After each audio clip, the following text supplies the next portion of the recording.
Yes, Luke 24 absolutely should. The wounds in the body of Jesus absolutely should inform. My only qualification is not to what you're saying, but to people who move too quick from that insight to thinking they already know what woundedness means. So, for example, Amos Young has a book about theology and disability. He has a brother who has Down syndrome. And he says, I don't think that's a sickness. I don't think that's something he needs to be healed from. I don't think that in the resurrection, he's not going to be my brother. Right? That's Amos's approach to this. So when we talk about, just like when I was saying in my ORU class, I had a kind of submerged, unexamined theology of health that had nothing to do with Jesus. It was just a pop notion of health. I think we also have pop notions of sickness. Like what do we need to in fact be healed from? Downs is a good example of this, but there are some things, I think, that we pathologize that are probably not pathologies. Well, I know they're not pathologies for God. There are some things we don't pathologize that absolutely are, right? And so we got to be careful. I definitely think there is a way in which the wounds of Jesus tell us that he's not trying to have the body of a Greek god. Like the goal here is not to look like that, right? Now, it is important to notice that those are not all the scars he had when he died. So when they took the body down from the cross, he's covered with wounds. Right? He's not resurrected with all of those wounds. There are no wounds on his back. There are no wounds on his face. Right? There aren't scars on his forehead from the crown, and so on and so on. And his face, we're told, was marred beyond recognition, and on and on and on. These scars are not there. The scars that are there apparently are chosen in some way. They're meant to be. And the way that I would put it is, in fact, they're not even really scars, because scarring belongs to this world. What they are signs. So if you read, especially the Gospel of John, Jesus does not say, "Put your hand in my wound." He says, "Put your hand in my side." And in Luke, he shows them not his wounds, but his hands and feet. Now, clearly, there's some sign there that they're identifying as, oh, this is the wounded one. This is the crucified one. But I mean, we do need to make those kinds of nuances. But I'm still agreeing with you, just with all of those qualifications around it. I mean, I think there are things that carry over and that need to carry over. And the question would simply be, what is that? And I think in Jesus' case, it's this. So Thomas Aquinas gives a whole long list of why the scars. And he says the primary one is to make sure he's identifiable as the same one. Right? So that all the scars aren't necessary, but these are necessary to show that this is the same one who died. Yeah. Because Cameron and I have talked about this in the past. This is probably a dumb question. When did Jesus get those signs? In the garden, when he's walking with Adam and Eve, is it just a fun theology to have that they're there? Mm-hmm. And was it only when Jesus is, the incarnate Christ, when those wouldn't be evident on his hands physically? Does that make sense? Yeah. Well, no, it does makes a ton of sense. Crucifixion is a breaking of time and space of something supernatural.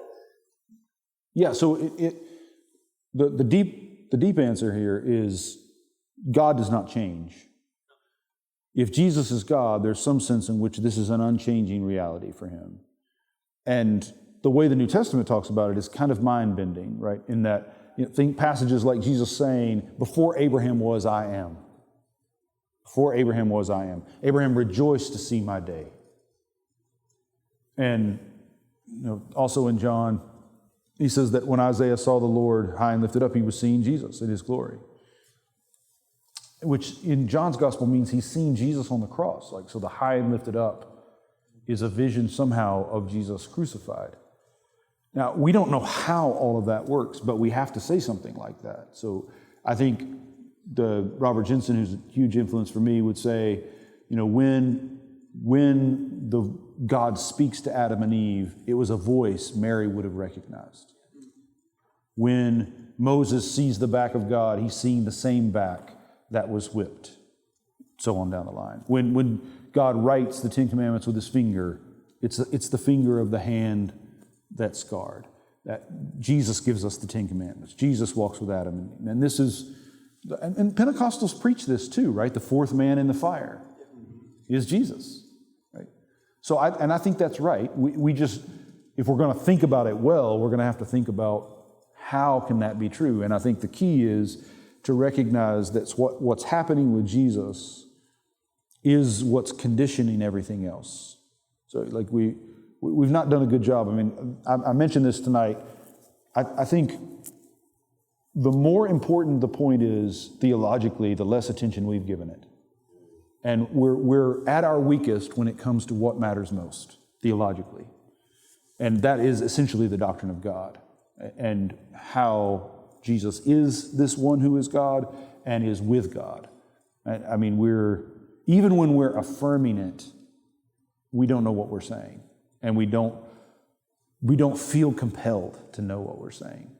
And I think we're starting to experience some of the consequences of having talked about God's work without talking about God's nature and God's character. We just haven't catechized people, and we haven't discipled them. And some of that is we thought that a few things happened. I think we're all agreed about this. If not, please speak up. But I think one is in my lifetime, and I'm only 47, but in my lifetime, I've seen our churches go from meeting hours and hours every week to 1 hour, 2 hours a week at the most. When we met all the time, we just talked about our stuff. Nobody talked about the Trinity or the Incarnation or anything like that. We talked about healing and speaking in tongues, right? And the liberals. Like that's what we talked about, right? And the movies and drinking and that kind of stuff. And it's not because we were opposed to all that stuff out and out. It's not like we thought it was wrong. We just thought people will know that. If they want to know it, they'll find it out on their own or they'll get it somewhere else. And that works one way when you're in church all the time and you're kind of catching some of that just by accident, right? Just by being around. Even if people aren't talking about it directly, you're reading Scripture at least, and you're brushing up against it, even if only there. But then we stopped doing that too. And now I think we're reaping the whirlwind of that. And when you have a kind of loose doctrine of theology, a theology of healing and faith and sin that's not rooted in a deep understanding of God's nature and character, well, of course, over time, that's going to get worse and worse and worse and worse. And I think that's what we're up against. Good. Anyone else? Yeah, Taylor. You said earlier that it's easy to lose the next generation when we let I'm paraphrasing, people claim something is God's work when we know that it isn't. Yes. What is your approach to do? Because I'm sure when you talk about healing, even in here, several people share stories of healing from their life. And would there ever be a time or a way to tell someone, I'm not sure you're telling that story Absolutely. correctly? Absolutely, there is. I would love to just hear you talk about Well, I think a few things. Probably not most of the time just calling them down, like, you're a liar. You're going the same feet that carried out your husband are now going to carry you. Like, it's not Ananias and Sapphira every time. But I think, one, pastorally, you have to have that kind of, you're their shepherd. So you've got to be able to have that conversation at some level. I also think we all need to know that kind of accountability is in the community, right? So that over time, if I'm speaking, let's shift away from healing, let's talk about prophecy for a moment. So let's say we got a church where people are, thus saith the Lord. And everybody knows, God didn't say that. Like that wasn't God. Like that isn't just about the pastor saying something. Like the whole community, the family should be like, no, we don't do that here. And there are elders who can come along and do that. There are people who have that kind of touch, right? Who can say, I've had that happen to me. And when I was in Bible school, it was my freshman year, and I got invited to pray the closing prayer for a chapel. But I'm a Pentecostal, which means that turned into a little mini sermon. And it was good. Like, people were fired up about it. And I mean, I was good at that particular thing. I knew what to do, and people liked it. And when I got done, this professor was waiting to talk to me, and I liked him a lot.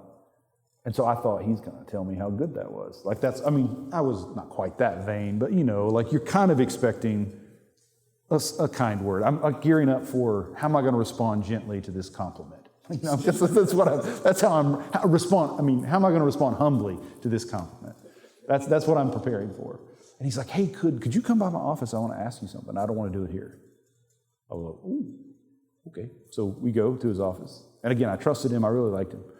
And he's like, listen, you said something today in your prayer, and I'm not questioning you. I'm not upset about it. I don't even know what I think about it. I want to hear you talk about it more.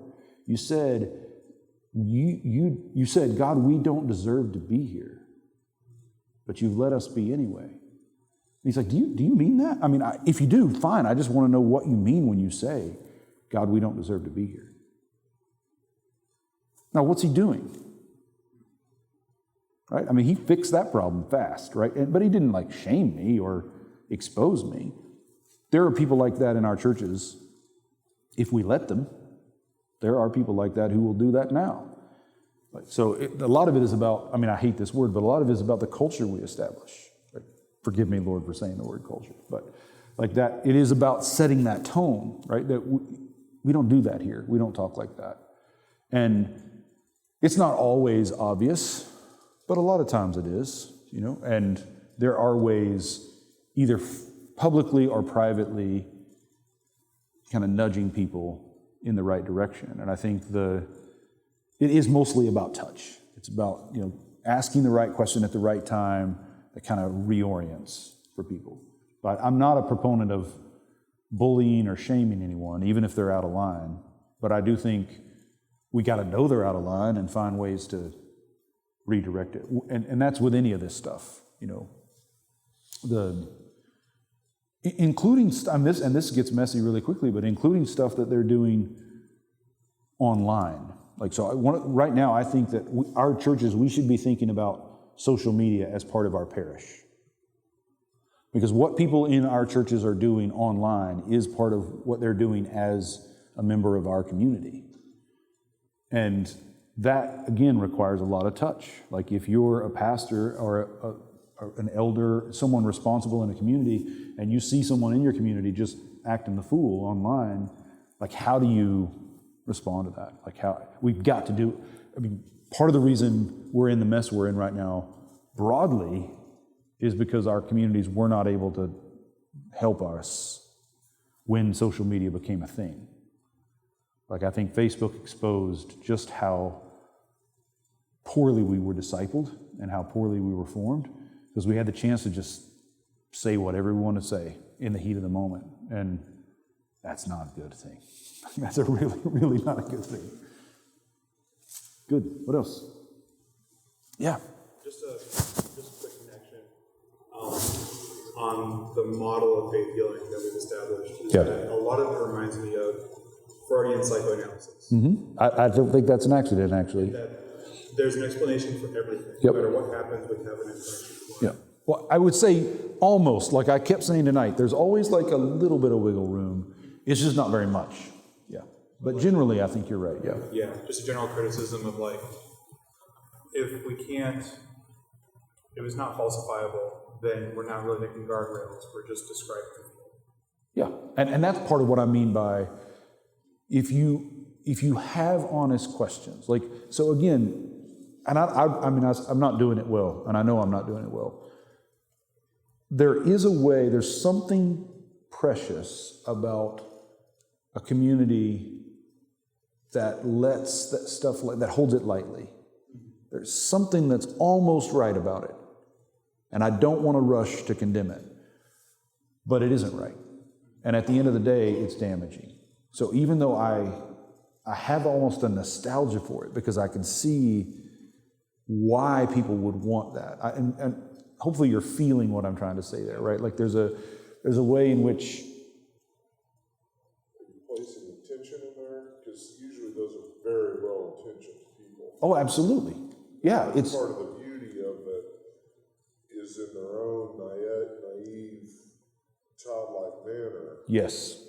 There's a Yes, that's it. That's it, Derek. That, like, it's a little bit like when you're dealing with dementia patients or children, where you kind of have to leave room for, they're going to do some crazy things, and that's okay. And one of the things that's precious to me about our tradition is that we had churches filled with crazy people. And I'm seriously, that's precious to me. The problem is that's unsustainable across generations. You cannot disciple people in that culture. I just did it again. You can't disciple people. There's a reason I'm allergic to that word. It gets overused in one of my contexts that I live in. But somehow we have to, without getting, because what we don't want is, again, for those who are weak, again, those who are in extreme emotional distress, like you don't want them to feel the pressure. Like you don't want them to feel that they can't just love the Lord the way they know how to love the Lord, right? So I don't have, far from having the answer for it, but there is something that has to be done with that has to be more discerning than that. Right? And I don't, my sense is we rarely do it well. Right? So talk to me more about that. Are you hearing what Derek, say more about that, because I think you've got your finger on the nerve here. Sorry about the microphone. You know, there's times I've felt like, man, sometimes there's a beauty in simpleness. Mm-hmm. Yes. Yeah, there's a real simplicity to it. That's the childlike and like the woman I said, like who stood up. You know, another one, not the same church. It was a different church I was speaking at. And this woman stood up and talked about the ways in which God had given her back all of her original teeth, and it was pretty apparent that hadn't happened. Right? We could see it. Right? But at the same time, nobody felt the need, nor should they have, to correct that. But there's a pretty thin line between letting her be simple and taking it in stride, and then letting some joker get up there and make a bunch of claims that we all know are exaggerations. But because we're letting it slide with her, because she's simple, we don't even know how to address that. Right? So, how do we do it so that those who should get a pass, and the people who shouldn't, don't? Our ability to try to sort of nuance attention in that, because I think the second guy, his attentions mean that we shouldn't be standing up and correcting, because he's probably not. Yeah, oh, absolutely. And sometimes it is about that, although I would say it isn't just that, because I think there are a lot of well-intentioned people who are still pretty dangerous. And now, the one thing I will say about that is that they're usually teachable. So if they're well-intentioned and they're wrong, they're teachable, usually. But, the unteachable people, that's a different conversation, right? But I think this is hard work. I mean, it's the hard work of shepherding and leading and mentoring and coaching and like that. We all have to be doing the work of the elders and the work of the church mothers and the church fathers like that. Unfortunately, some of it is because we're together so rarely, we have fewer chances to do it too. Right? So that's another dimension of this. Good. Somebody else? Yes? I was thinking about what you said about the gifts of the Holy Spirit. I don't care about the body. I mean, I do. Yeah. But that's what I long for. Yeah, it's for the life of God, to flow. And I don't feel like I'm not in this church, so I can say that. Sure. I don't feel like my church is developing. Yeah, the flow of the life of the Spirit, like the fruit of the Spirit and the gifts of the Spirit. Yeah, I agree. And I think, but this is part of the tragedy of when you steward, there's another catchword, but when you don't steward well the Pentecostal spirituality, you end up losing what's good about it too. Right? You end up losing touch with the flow of the gifts of the Spirit. And that's incredibly tragic, incredibly tragic. And I don't think it's a matter of just anything goes or nothing happens. It takes a lot of wisdom. I mean, this may not quite be fair, so take this with a grain of salt. But my sense is, somewhere along the way, a long time ago, my grandparents' generation, we stopped listening to wise people and we started following gifted people. And we've never recovered from it. We've never recovered from letting gifted people lead instead of wise people. The other thing that you said was about there's exceptions for the people who can communicate well. Yes. And I'm the opposite, so I get shoved to the Yes, back. that's right. And that's exactly what I'm naming about giftedness. That's why, yeah. That's what I'm saying about giftedness. And the thing about giftedness, it cuts both against the people in the body who aren't gifted in those, I mean, everybody's gifted, but aren't gifted in the ways we've decided to prize. But it also cuts against the people who are gifted in those ways. So like in my own life, I'm pretty good at talking, relatively speaking. I mean, compared to people who aren't good at it, I guess. But I remember I was sitting with my therapist one time talking about all the mess in my life. And she said to me, Chris, like, one of your major problems is you're so good at talking. People do not believe you when you tell them you're not well. She's like, you do a good job of being honest about what's happening in your life. But when you talk about it, people think you're exaggerating. Because if you really were as bad as you say you are, if you really were struggling in the ways you say you are, you wouldn't be able to talk like that. Right? So you can see, like, the gifting can work against, and think about how many people are in pulpits in ministries around the world who are stuck there because they can't tell the truth about what's happening to them, but they're good at what they do, and so nobody ever knows, or not enough people know who can help them find their way. And then, of course, it ends up blowing up on them. That's where, we end up with pastors committing suicide, or we end up with, moral failures or scandals, or just people stepping away from ministry altogether, even without any of that. So I think you're exactly right, sister. I mean, I think that's exactly right. Good. Anyone else? Yeah, Levi. Kind of like we talked about earlier, in our tradition, we have people who would say, like, I'm gifted in healing, so I'm going to go do a bunch of services where I lead people through a night of healing. How do we navigate? Should it be more of a matter of, if you're gifted at healing, it's because you've discipled the people, or is there something more to it than that? And like, what's your? I definitely think there should be better infrastructure. So I'm a really big institution infrastructure guy, and I think one of the things that hurts us is that we're a tent tradition, meaning we throw a tent up anywhere and do our thing. Right? And even when we move into buildings like this that are beautiful, we still carry that sense, right? That we're low church, meaning we keep everything minimal, institutionally and structurally. And that has its advantages. The advantage is you can make changes quickly, you can adapt, there's a lot of room for flexibility, and it can be really dynamic. The problem is you can't do the kind of work we're talking about well over the long haul. So what we need, to press the point like this, I think and I'm drawing on Bernard Williams, who's a philosopher, talks about it this way, that authority is the structure that holds power accountable. Authority is the structure that holds power accountable. When you lower the structure, when you minimize the structure, the infrastructure and the institution, you get power without authority. And power without authority is unaccountable. But if you've got power and there's no authority structure, you can do whatever you can get by with. If you're gifted enough, you can talk your way through anything, right? And this is one of the things that kills our tradition, is that we get usually men, but also women, who are hugely powerful.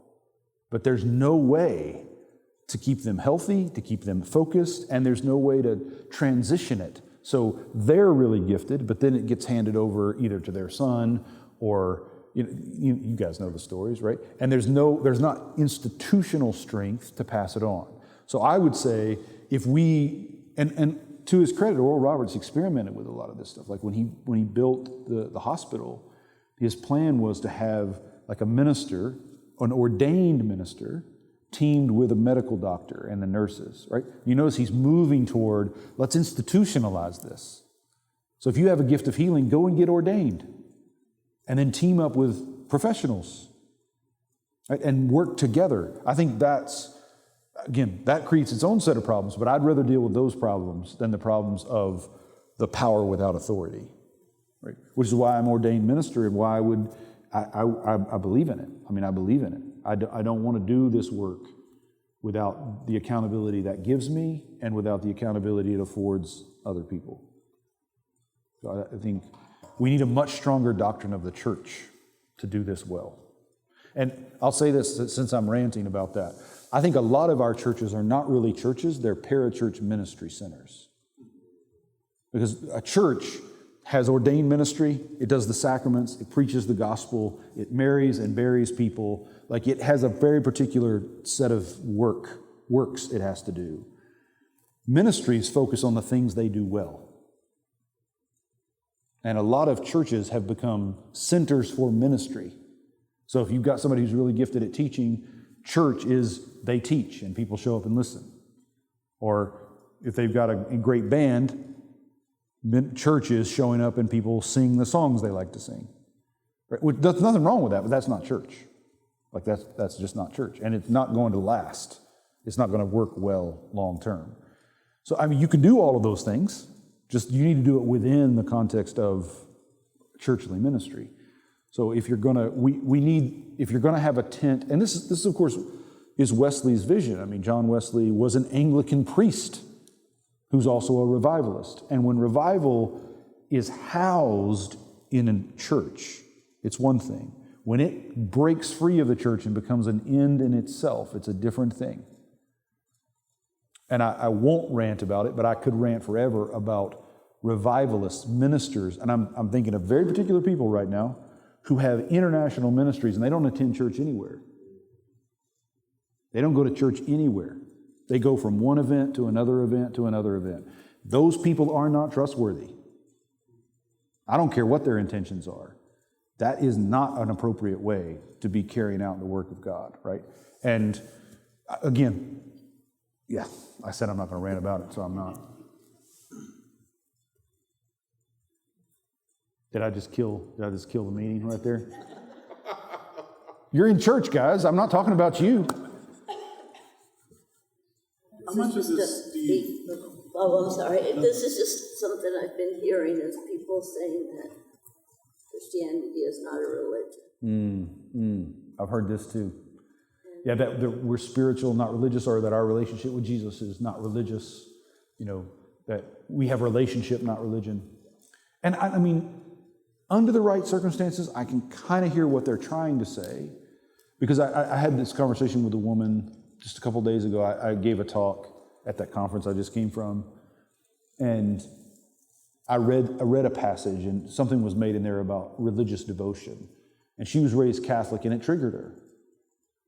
And what I tried to help her see, and I mean, I listened to her, and I understood what she was saying. Like, there is a way of being religious that is bad.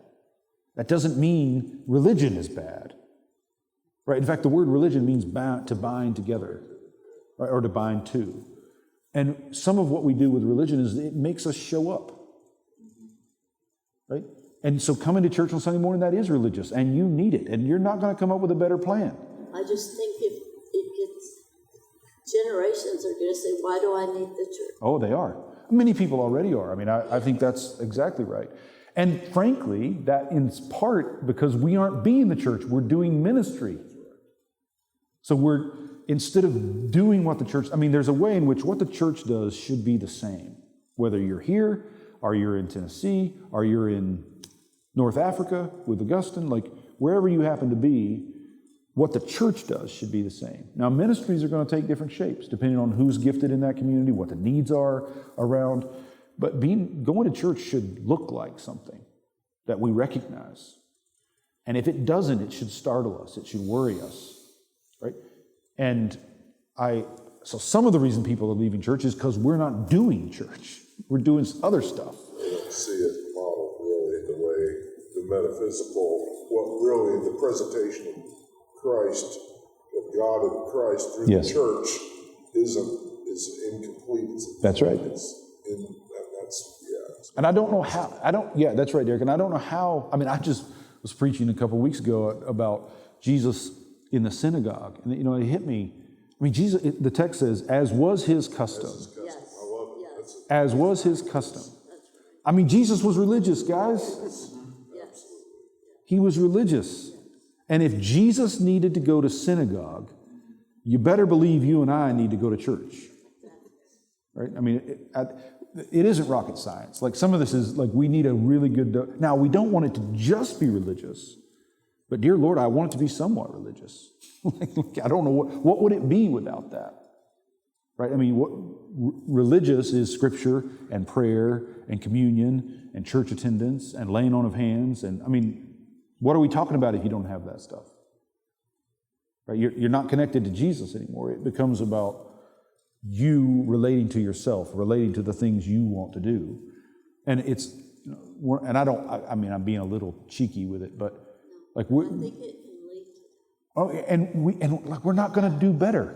Like if we do away with what the church has done for 2,000 years and then come up with our own approach, guys, listen, we ain't that good at this. We're not going to come up with something better than that. So I think that's part of it. Yes, sir? It also strikes me that as we individualize relationship over religion, it almost denies the first chapter of James. Yes. When we talk about true religion, and we see how it does deny it. Yeah, that's a great point. Created this me-centric thing, and we've avoided taking care. And that's a great teaser for tomorrow, because what I'm going to be arguing tomorrow, I think Paul and Luke and Hebrews make very clear, is that faith is not about me. My faith is not about me. And when we construe it in those ways, when we make, whether religiously or spiritually, that's one of our fundamental errors, is that we've made this about my relationship with God. And that's just not what it's about. Not that alone, not that primarily. Guys, I'm sorry about this. Shaved out of goatee tomorrow. Yeah, I'm going to come clean shaved tomorrow. Or actually, I just need to tape it probably, right? Or stop messing with it. Okay, anything else? How are we doing on time? Got a few minutes? I'm good. I don't have anywhere to go but the hotel. It's a hotel because the doors don't open onto the parking lot. That's how you know. It's fancy. I was reflecting on some of this with my grandmother, who, pastor's wife, since she left her parents' home. Yeah. They entered Pentecostalism from the Mennonite Brethren. When her parents went to a tent revival, they were invited to, and they received the baptism in the prayer language. And she pointed out that her generation and really the founding generation of the Pentecostal movement were all kicked out of more respectable That's exactly institutions. Right. This is a huge point. And she had said what she meant, she said it the way that she said it, but what she meant was this is a institutional trauma. It is, and it works both ways. It wounded those churches, and it started us in a place of woundedness. And this is a really good point, Sam. And for her, they ended up, the only parts of her family that they were still close to were the Hellraisers who didn't go to church. Yeah. Because the whole Mennonite brethren were disassociated with them, including all of her. Well, and it cut both ways. So there's ways in which the institutional churches at the time forced out Pentecostals, which is one kind of wounding. Many Pentecostals left in ways that wounded those churches, which is another kind of wounding. And then the next generation of Pentecostals, many of them identified as superior to the people that they had left. So I grew up amongst people who considered Pentecostals the only people to be saved. Not just the best way to be saved, the only people to be saved. And not just all Pentecostals, holiness Pentecostals. So the charismatics were not Christian, not just that they were not living the full, they were going to hell. They were going to go to hell, right? So that's a kind of backlash against that. That is part of the trauma, right? And it continues. And that was her identification of the sort of allergic factor to tradition and to religion. And one of the things I've talked a lot about, and you may have heard me talk about this before, this is one of the reasons that first generation of Pentecostalism was so potent. There are two things to name. One is they were suffering. The other is that they had been catechized and discipled in other traditions. So they were much better read theologically than the generations that we raised up ourselves. So like the early Pentecostal leaders, late 1800s, early 1900s, many of them were ordained ministers in other churches who had been to seminary, who knew theology, who understood the creed, who knew the sacraments, and were then ignited by the power of the Spirit. That's one thing. But then jump forward 50 years, and we're training people in how to do altar calls. Like, we're not training them in the faith. We're not catechizing and discipling them. We're giving them ministry techniques. Like, here's how to preach better. Here's how to sing better. Here's the tent you need to buy. Here's the way to make yourself look good on TV. And I'm being smart aleck. I'm an academic. I've lived in those places. I've done that. That is what we did over and over and over and over again. And that's what I mean by we quit letting the wise people lead us and we started letting the gifted people, and then we didn't train them. Or we didn't train them in the faith. If we trained them in techniques. Or the distinctives. If we did any kind of training in the faith at all, it was only our distinctives. That's exactly right. And we only did that for a little while. Then we quit doing that too. Seriously, like there was just a window of time in which, by the time I was in Bible school, most of our professors and students already were past our distinctives. They were there because they wanted to learn how to build big churches. They didn't care how. If you have 1,000 people in your church, they didn't care what you preached. And by they, I mean the denominational leaders. That's by the time I'm a kid. So, there's a window of time where that mattered, for sure, like the being distinctive, but not for very long. And it's certainly past now. They'll use it if they want to get rid of you now, but that's all it's good for now is it's a gatekeeping device. Like, hey, we really don't like you. Guess what we can do? We can appeal to that obscure doctrine no one's thought about in 30 years.